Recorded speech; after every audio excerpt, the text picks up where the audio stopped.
counties have enjoyed rising sales prices and buyer activity continues to be steady. It's Friday, June 16th, 2023.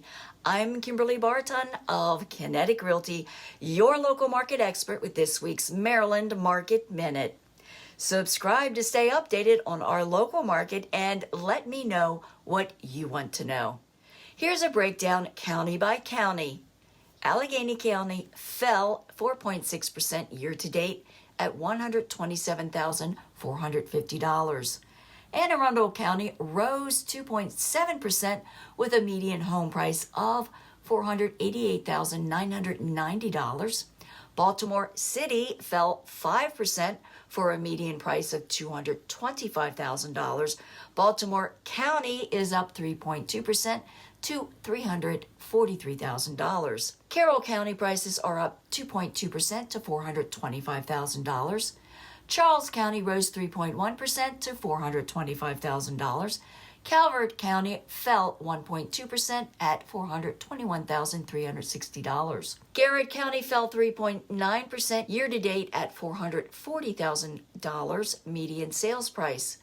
Harford County rose to $366,750, a 2.2% increase. Howard County is up 5% to $565,000. Montgomery County is up 3.2% year-to-date at $610,000.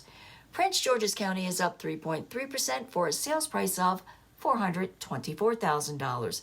St. Mary's County is up 1.4% year-to-date at $400,000. Washington County rose 4.7% for a sales price of $302,700. More homes are poised to come soon. 1,117. 1,287 sold at 100.5% list-to-sold ratio in 7 days. The highest priced home sold in the past week was in Bethesda, Edgemoor, for $4,750,000.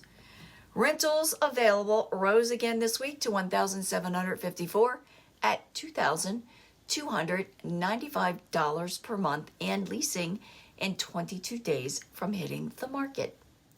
That's a wrap for this week's Maryland Market Minute for Friday, June 16th, 2023. Thanks so much for tuning in. Enjoy your weekend, and I'll see you next week.